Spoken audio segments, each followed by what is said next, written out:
This is Paul Malone. He's serving a 15-year sentence for armed robbery. He claims he's innocent. Any fool has only got to read the papers that I have, the forensic evidence, etc., etc., etc., to know that there's been a gross miscarriage of justice in my case. But in my opinion, the Home Office and the police force don't want it brought to the public's attention. These are the police notes from an interview when Malone was first arrested. Malone says the original statement was written on every alternate line of the page, but after he signed them, new lines were inserted into the gaps to make an incriminating document. We've typed up the statement to make it easier to read. Normally, if you remove every alternate line from any text, you'd expect to be left with meaningless gibberish. In this case, a coherent text in note-taking style remains. There are a lot of oddities, a lot of anomalies in these notes, and taken cumulatively, they cast quite serious doubt on the police version.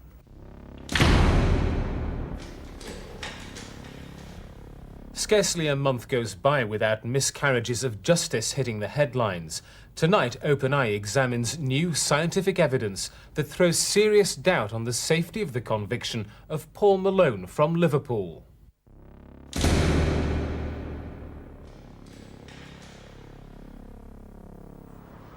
In spring 1986, a vicious criminal was at large on the Wirral.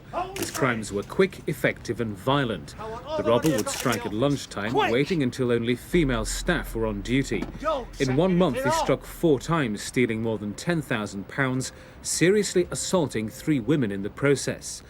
The day after the 4th robbery, Cheshire police thought they had their man. Sporting a black eye from an assault the weekend before, Paul Terence Malone was arrested on suspicion of armed robbery. The evidence seemed to stack up. The recovery of clothes linked to the crimes, a series of confessions and damning identification formed the main planks of the prosecution case. Also, Malone, an habitual gambler, had £2,000 cash under his bed, and witnesses said they saw him with an engagement ring similar to one stolen in one of the robberies. But Malone claims the case against him had been rigged. First of all, the police said that he had made a number of confessions which implicated him in the various crimes. Paul said, first of all, that he didn't make those confessions and that any evidence of those confessions must have been fabricated by the police. The second plank was clothing. The police say that clothing was found at the flat where Paul lived, which was clothing worn by the robber and which appears on photographs as being worn by the robber. Paul says that clothing was planted. The third plank is identification evidence, in that a number of victims of the robbery say that picked Paul out at ID parades, and Paul says if they did pick him out, it was mistaken. Faced with a difficult case, the judge told the jury they had a stark choice.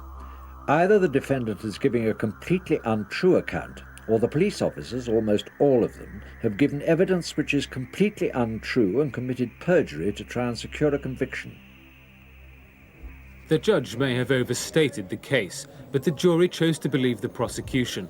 Already possessing a long criminal record, Malone was sent to prison for 15 years. I felt pretty bad and I felt sorry for Paul over it. Police have got all the money, all the wealth, the backing of society behind them. And what can I say? He's been found guilty, but that doesn't convince me he's guilty. Because I know other facts. Malone has already been denied a retrial and can't go back to the appeal court without the direct intervention of the Home Secretary. Cheshire Police felt it would be inappropriate to discuss any aspects of the case while Malone is trying to gather evidence to support a further appeal. However, these are the documents that formed the original prosecution case.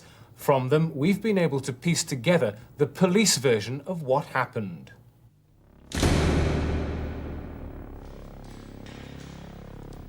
Malone admitted that on the day of the last in a series of robberies, he had been in Whitby in Ellesmere Port, the town where the crime was committed. To explain his movements, he agreed to be driven in an unmarked police car. Notes were taken during the journey. The police say he admitted looking through the window of the building society that had been robbed, where he was going to hide, and volunteered where he spent some of the money. These notes were signed by the officers and Malone. Malone says that back in the station he refused to cooperate, but in the police version he continued to talk. Although he refused to sign statements, he allegedly admitted to Detective Inspector David Holt that he was wearing the same clothing as the robber and that he probably would have used the gun if he had to. These are the notes from the car journey written, as Malone claims, on every other line. The document he signed was an innocuous set of directions and landmarks. He claims at a later stage the alternate lines were added.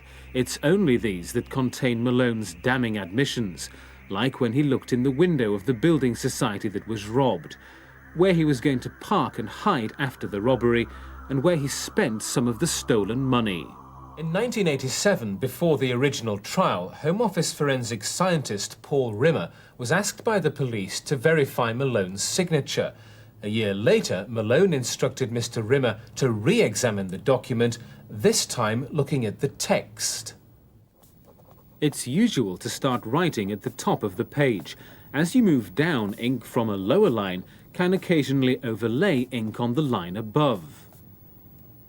The Home Office wouldn't let us interview him, but in his second report, Mr. Rimmer found indications that certain letters were on top of words they should lie below.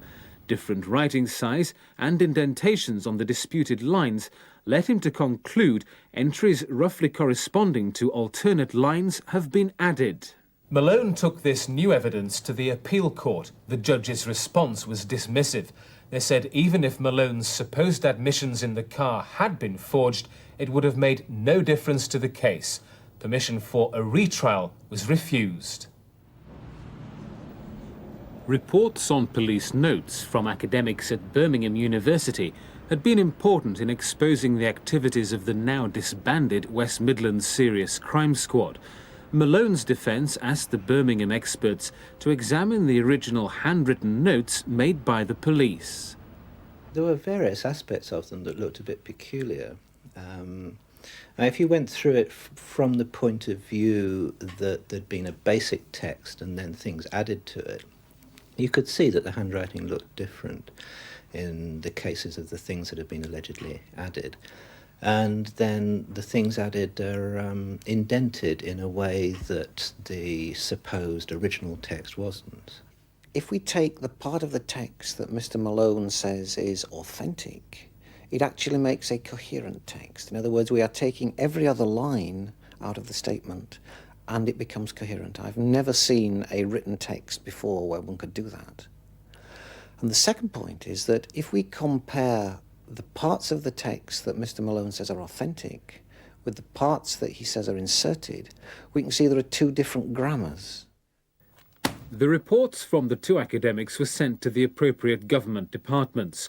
Although the Solicitor General acknowledged they were new evidence, the Crown Prosecution Service said they were insufficient for any action to follow.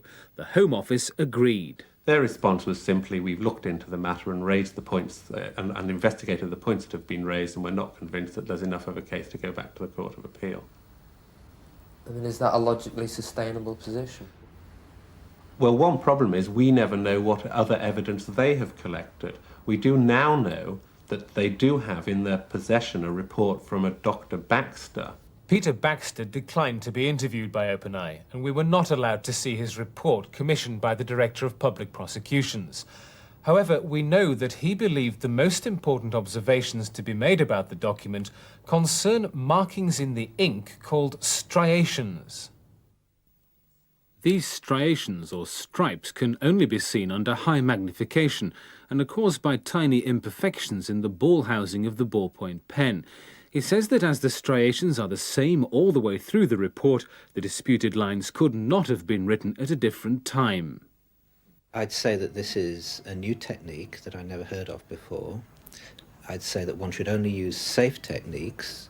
The only way to test the safety of a technique is to publish it and to put it out for testing, and that hasn't happened in this case. Until it has, you can't use it.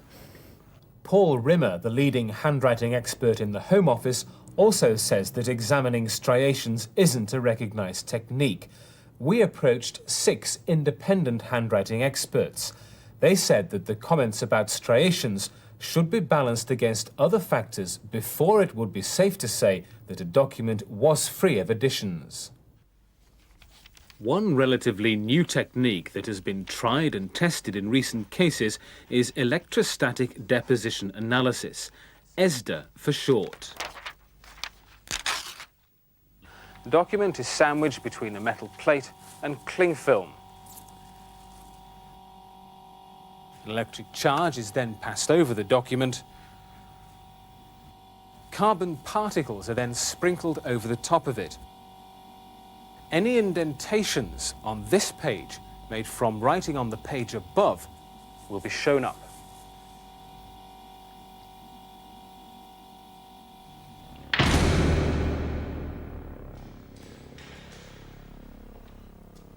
I asked you yesterday if you were... For 6 years, the police have claimed that their notes were accurate and taken at the time of the interviews. For 6 years, Paul Malone has maintained this was not true. In court, Detective Inspector David Holt and Detective Sergeant Eric Goulding described how, over a number of days, they interviewed Malone at Ellesmere Port Police Station. You said the most money you could lay your hands on was £100. Yeah, I remember. D.I. Holt posed the questions and D.S. Goulding recorded the answers on a clipboard. At the top of the first page, the recording officer filled in Malone's personal details. He also noted at the start of the interview that Malone refused to sign the caution. In this graphical representation, you see the personal details making an impression detected by ESDA as expected.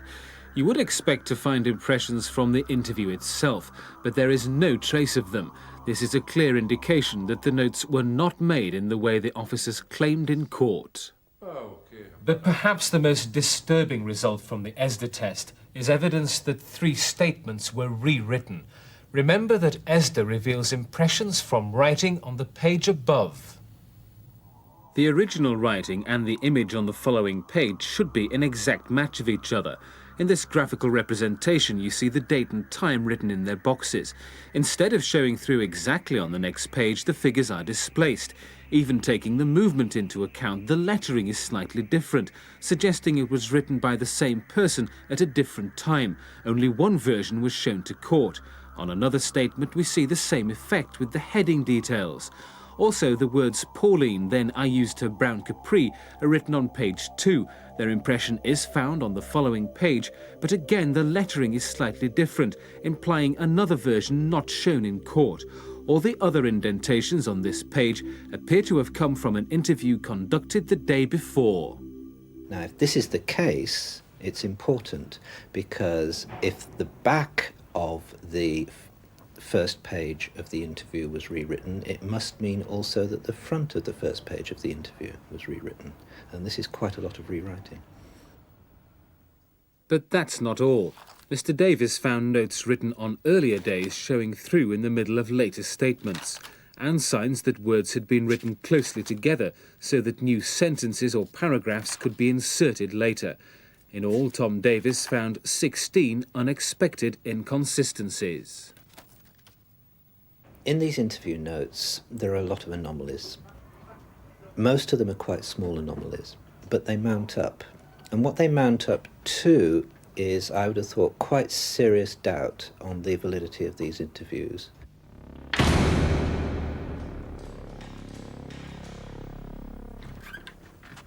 After Malone had been taken from his mother's house in Liverpool city centre, officers stayed behind to search for evidence.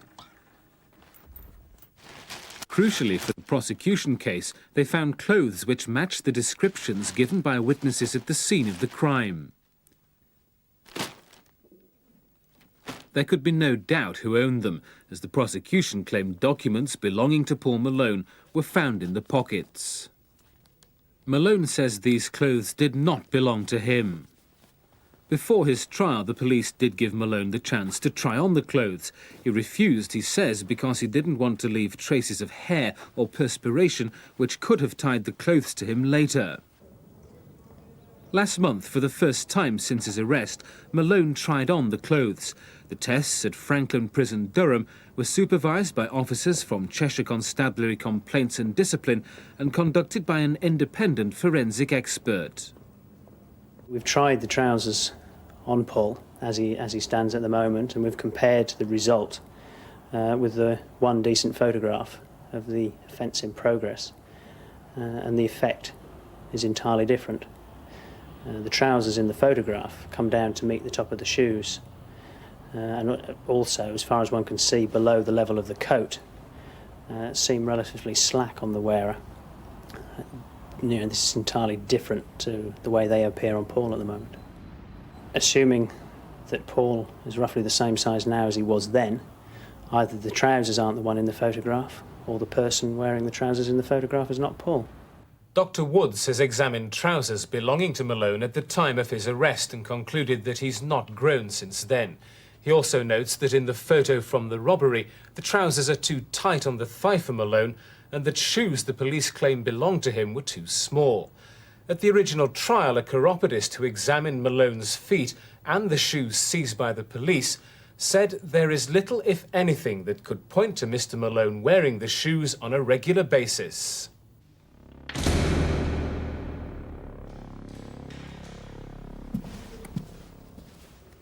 With all these inconsistencies, the prosecution still had one piece of strong evidence. 8 witnesses to the crimes were called to an identity parade. 4 picked Malone, 2 picked others, and 2 failed to identify. By the time Malone was put on parade, he had been held for 2 nights. A mugging the week before had left him with distinctive bruising round his eyes. His solicitor was unhappy allowing Malone to take part in a lineup. In any normal case, you'd be saying to somebody, go on an identification parade, because it's the fairest means of a witness seeing if you're the person they saw or not. And if the person knows you and identifies you, you can argue the toss later. If they don't pick you out, the case is almost certain to collapse. In this particular case, Paul had, shortly before his arrest, been assaulted, and the mark was still visible on his face relating to that assault. And as a firm, we took the view that if he was seen with a black eye on an identification parade, the witness on the parade might well think that the police would never pull in a volunteer with a black eye. It must be the suspect. However, Malone ignored this advice and agreed to the parade. There is no suggestion that any of the witnesses acted improperly. Number 4. However, after the parade, some said they had picked Malone because of his distinctive eyes. There seems little doubt the black eye made Malone stand out more than anyone else at the parade. Another curious fact is that a man serving time with Malone confessed to the crimes Malone had been convicted of. The man also had a letter granting him immunity from prosecution for certain crimes. The confession was witnessed by another prisoner, who was also present at a confrontation between the man and Malone. I leaned back on my chair so I could see who it was there. And he said, Paul, have you got me immunity papers? And Paul says, no, I haven't. I've given them to the busies, meaning the police. And the lad started crying then. And he said, I've got to have them back. And he said, I haven't got them. I've given them to the busies. He said, you've done these jobs that I'm in here for. And he said, yeah, I know I have. The oral admission was followed by this signed confession. The immunity from prosecution was granted by the Crown Prosecution Service. Both documents were passed on to Malone's lawyers and his then MP, Terry Fields. This led to a complaint to the Police Complaints Authority, who asked the West Yorkshire Police Force to re-examine the case. They haven't investigated the major issues in all of this. And haven't called for the inquiry. I feel a bit miffed that the results of the inquiry has been out for a long period of time. I've never seen it. I've never seen sight nor light of what they've done to be able to say, well, why did you leave this out? Why did you leave that out? Why was this person not looked at? The Police Complaints Authority, which supervised the investigation into the police handling of the case, says it can't make any comment, so we don't know what it made of the alleged confession. At the trial, Malone produced alibi witnesses to account for his whereabouts at the times of all the robberies. Most were acquaintances and have been re-interviewed by West Yorkshire Police. However, one disputed alibi came from a garage mechanic who, it was claimed, was discussing a repair job with Malone at the time of one of the robberies. The Police Complaints Authority gave the specific pledge that it would not issue a report until the mechanic's alibi and the car Malone was driving at the time had been checked. Unhappy with the West Yorkshire inquiry, the defence hired a private detective. I in fact did trace the mechanic who had been the one responsible for spraying the car, and on first interview he said that he'd never been interviewed again by another police officer since the trial. And what about the car itself? Had that been examined? The car itself had passed through a hire firm to its present owner. I spoke to the people who run the hire firm, and they'd certainly never been approached by any police officers from any force in the country regarding the car. They in turn provided me with information which led me to the present owner. And when I spoke to him, he was of the same opinion. He'd never in fact been approached by any police officers. Paul Malone has a criminal record going back many years. His longest stretch was 3 years for shoplifting and theft. In 1968, he was also sentenced to 18 months for assaulting a policeman. In the 12 months before his arrest for the armed robberies, his relations with the local police had been particularly low. He was arrested in late 1984 for essentially a Public Order Act offence in the middle of Liverpool. He was acquitted by the magistrates early in 1985. At a considerably later date, he took several proceedings against the police, and that case was settled out of court in due course.